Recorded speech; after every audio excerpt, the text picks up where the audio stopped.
Super Bowl 60 is officially in the books, and we owe a big congratulations to the Seattle Seahawks for defeating the New England Patriots, preventing another dynasty. And one of the best parts of the game, the Super Bowl halftime show, was the most controversial leading up to the game and after the game as well. Today I'm going to be talking about how I feel about the show and what I think they could do to improve it in the future. So let's just get started. A few months ago, Bad Bunny was announced as the Super Bowl halftime performer. Now, this was kind of a big deal for a few different reasons.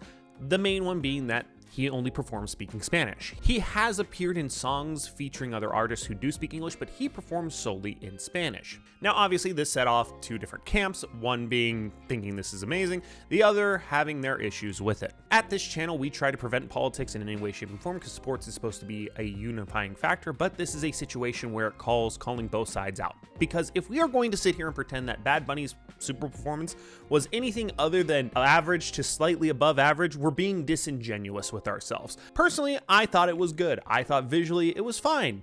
He was trying to tell a story, which is what you should be trying to do in an entertainment portion of a sporting event. I'm one of those people who really doesn't care who the Super Bowl halftime performer is. I'm more there to watch the game and try to get some funny commercials.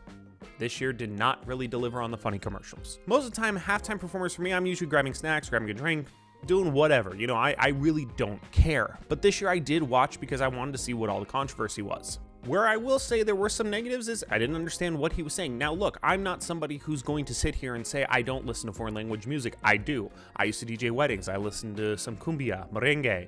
I've also listened to French rap.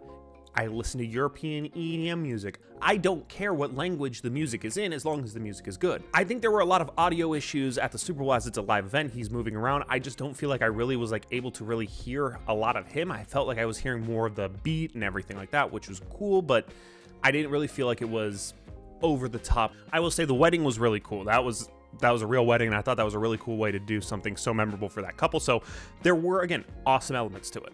But overall, it was average. It wasn't revolutionary. It wasn't a flop. It's going to go down as a Super Bowl halftime performance. One group hypes it up, the other tears it down, and there's really no honest takes in between.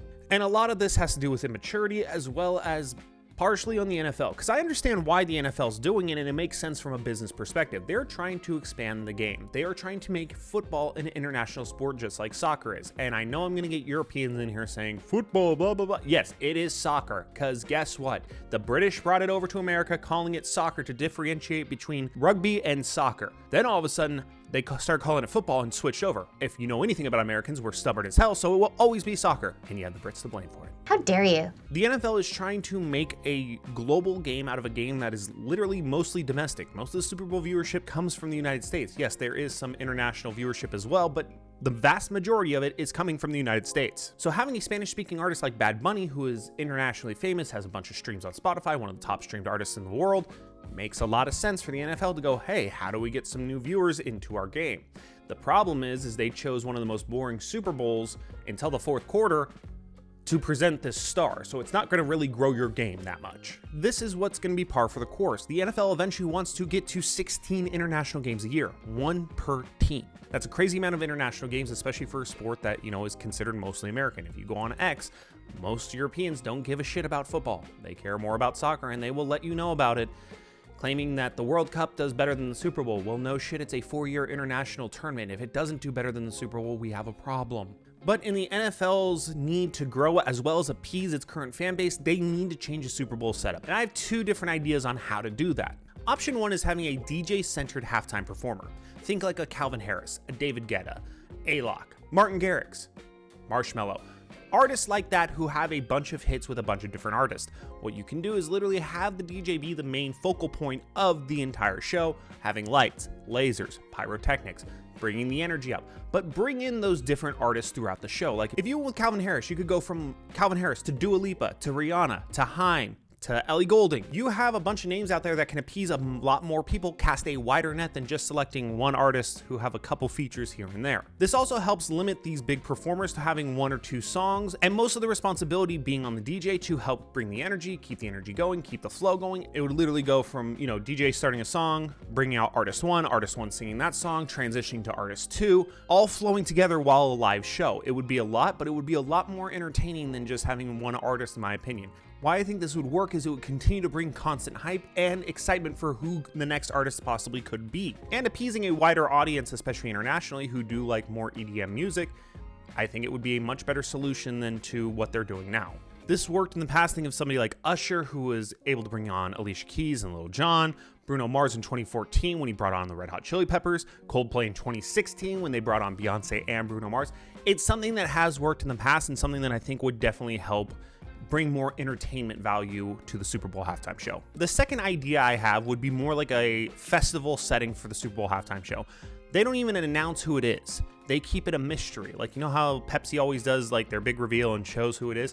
Yeah, instead of that, they drop little hints of like 7-time Grammy artist, you know, album of the year winner, things like that. Getting 5 or 6 artists, and you could keep a little section in there to bring in international stars to perform for the Super Bowl, not only showing them to an American audience, but also drawing their fans from an international base as well. The show would literally be every kind of version of music. One artist would be from rock, one would be from hip hop, one would be from, you know, whatever. You mix it all together, they perform 2 or 3 songs and it transitions. Especially with how music is sampled these days. You could have an artist who literally used a sample from another artist and have both artists perform back to back and have it be a fun transition that way. This short burst mentality will keep the entertainment going because it's going to be a surprise of, okay, who's next? Okay, who's next? Not to mention, unfortunately, we're in the TikTok generation. 4 to 6 seconds is basically how long this generation takes to decide if they're going to swipe or not, which basically means most of them won't even make it to this part of the video. Long drawn out sets are not going to work in the future. With attention spans getting shorter and shorter and shorter, they're going to need quick cuts as much as possible. This would make it feel like it's a can't miss show because who's next? What's next? Who's going to come out? It makes it basically a who's who of who's going to be there. It feels more organic. It feels more like the message you're trying to show is that we're all connected. Let's all enjoy the things that we enjoy together that are connected, especially with music that, you know, integrates into different genres and connects with different people. Something that football should do as well. Imagine the pairings they could do. Imagine the genres they could bring. Imagine the new sounds they could create by bringing the artists together once a year and making it fun for more people. Again, casting a wider net, trying to appease everybody. And ultimately, you can't appease everybody. That is the one thing you can't do, but at least casting a wider net makes it easier to make more people happy. Because at the end of the day, people are going to either love or hate the Super Bowl every single year. They complained about the Weeknd set that's saying it wasn't visual enough during COVID when it's like, what else were you expecting him to do? So it's one of those things where you're never going to make everybody happy, but at least try to make more people happy. You know what I mean? You may bring up the 2000 Super Bowl where they brought in Phil Collins, Christina Aguilera, Enrique Iglesias, all of them, and it failed. Yeah, I'm not blaming that on the idea. I'm blaming that on because it was a Disney medley and they didn't even sing popular songs. So no, that one doesn't count. And that's what I have for you guys. Those are my ideas. Either option 1 with a DJ, option 2 with a more festival type setting. Let me know what you think down in the comments down below. Did you like Bad Bunny's show? Do you think option 1's a better idea or option 2? Let me know down below. Let me know what you think. Make sure you leave a like, comment, and subscribe to this channel. It really does help me out here. If you feel that I've earned it, make sure you hit that subscribe button. And until the next one, have a good one.